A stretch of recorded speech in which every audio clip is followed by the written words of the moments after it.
You ask Tiger to solve. This deals with linear equations with one unknown. The final result is x equals 3/2.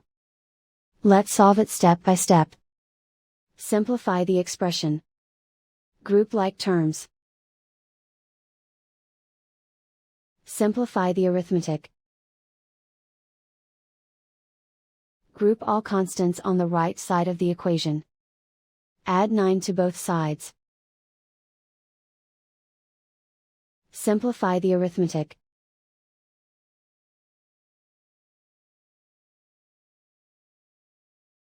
Isolate the x. Divide both sides by 6.